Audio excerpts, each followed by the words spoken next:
It's here for say Christiana Love any ne ex-husband. Womo asem no egusua etwa na endra me de the ex-husband the side of the story ebremo Emma munya moti asese asem de isi a na e wo say ye fa both sides. Na answer ne beto aso no subscribe na click the notification bell so we understand latest news be about one sa ebeka. I have monitored an interview be of Christiana Love. Say Adakabre and our interview no na what can no munsem the entia sebe aware no wo jai and nsem bebre. I've also monitored an interview of a year Christiana Love and a Pastor Love and as you ever no Obapa Christy and a Pastor Love wo mo baba ko wono so ababonte na nsem a wo ka no be hu no se say our jai a hankola ne pansani ankola ne sebe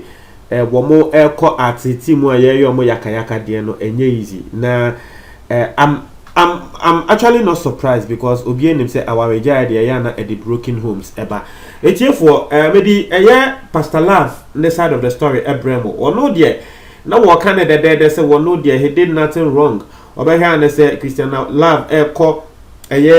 Germany say wo okowo na na tre say wo hwa na say obi afre say Christiana Love ejini kuno insem bebre Pastor Love de no ka so wo monte bone nti me mamoti asese dabi oba de sebe wuntumi enye say wo de na woni ne ente bone na tre say wo jausa obviously something went wrong but ebia wo ba na kana one control mbema no we are very late at picking up those signs in relationships. Say wabane bia she's not happy mbema na ya yentumi pick those signs ne quickly into wabane be making a decision say wo kono na fiance ya realize say oh say what team we can na trust ne ni enje. Christiana Love say aware worry Pastor Love for 10 years no ayakayaka dia ye fe na ayakayaka dia enye easy just say aware ne na ni nje ba ko say enda na say ochina na say enda na say ochina na say enda na assembly ochina na assembly na ni nemu no watane kunu echi defend ni kunu wo say ensemble bre ekoso wa aware ni mu a wo no Christiana Love wo hwa assembly de dabi entwa ye mi kunu anye ne ye but obehu ne say Christiana Love be ba bonten abetina radio so aka assembly bia ma ne kunu no na asema wakan wose na nikunu ne kra ebono nikunu na bone pen na assembly I've heard response from the man papa na eka say sa asem ne de esi pen a very long time say once be na whatene nensa e wo Christiana Love ne so but later ne kra no wopan the chow panyankopon chow ye nyama bebre eno ne asema papa no wakan but Christiana Love so tre say dabi enye once pe papa nso tre say eye once pe akoye say it is Christiana Love's word against the man's word but papa na confirm say waye bi saada but na eye only once one time na Christiana Love we no na wo beka say papa yi efa wo no Christiana Love ni made kra tre say papa yi any wo no Christiana Love ni made die say wu ni ukunu na wa fa made abefie ho na tese wukunu any made no eda wasi asem ni atese nkrofo betiye na afi onu Christiana Love ni nimse ni kunu ne disaboni no na so wonam no defending ni kunu no and then no wonam ho achina no woko ha na ni nemu wasi awawe no wo team no na eye Pastor Love wo boygaman wo nechi na enokra ede eningwase bi by to the extent say Pastor Love no obo dwama wo kofa wo ba bi wo fa ba ni wiye no e na trese wo ko free atare ebe ma eye sa girl no inti atare na wo free ye no se nipa kwa wo free atare free no ho no wo ntia ye nipa ko nsu bu afu e na one day nipa ko ni share Christiana Love wo krum e na nipa ko ni ye se wo begu Christiana Love ni mu ase se wo kunu no peso obetia me wo be free matare man ne mpena wie no peso obetia me wo kunu no den nti Christiana Love ono ka na asem ne ye ne wawa o se sa na me kunu aye but o se we ni echi no we njai ne kunu no okobo ni kunu na mane se ni se na mami we aye na wo se wo begu we ni mu ase wo be ko radio so ne nyama mesre asem we ne se ye ma ni pie wo no Christiana Love no e na wo se wo kan se mu echi ne kunu na ne kunu ka so okay don't worry me am settle mame no Osi enye no pe wono Christian Love na ni nua ba kra no 7 producer Pastor Love no efa no Pastor Love no ene ne die in sama kesia na Christian Love edito Pastor Love so na enye easy na in some way no Pastor Love he also had a chance to speak against all these allegations into one also edenemboa ebae na Christian Love say nini nechi no no anka sampo na downfall na one day woko ne mame bi wo ode sa na downfall no e na ne mame ne ka tren say Christy sa wa downfall yi wo de assemble ba me mani ndi we chibiom e na wo no Christian Love no ka so we assemble won nya hwe den not knowing no na Pastor Love kra ne wo no Christian Love downfall no eye den twempena ena san sem no Pastor Love no ka say sa sem ne de si ye ene say say emra wo ware Christian Love no ache wo say asem we see I think 7 or 6 years ago emra wo ware Christian Love no na Christian Love ma mene ne papa ne fiefo ejina ware ni mu too much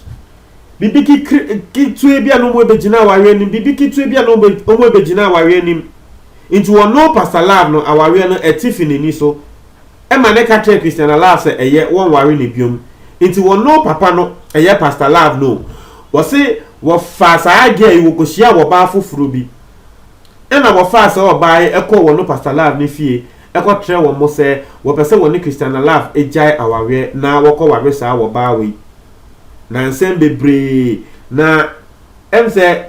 wo ko ne fie ko kan no wo mo ti ase say okay so wana wo ware eye Christian Love ba na afi wo pese wo ware obi foforo say wo a ope ye be ne den ye be go aware na ma ne aware we ya ma ye den aso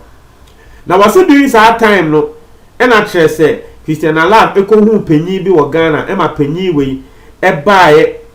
ebe Pastor Love ne chow ena Pastor Love ne tia say okay sisi ano woni Christian Love won be solve one marriage issue no it was say Christian Love can say wono Pastor Love akobo adwaman it's just that time now wono take decision say we jai Christian Love at Oma Christian Love tia say you break it up no so that time no ena kire say wokofa asa wo ba no nti so wo ka say wa boy adwaman bia we chi bebia say we rape you obi just say we the rape near to ne so say we rape you obi ne nyama wo say da bia enya sa na Christian Love say one day wo mu ko bo show bi wo Benin ni maid onankasa ni maid na afi papa yi rape girl no just say wo mu ko bo show wo Benin nia na papa yi sebe ni kunu no wo fa wo ba we say aseme ni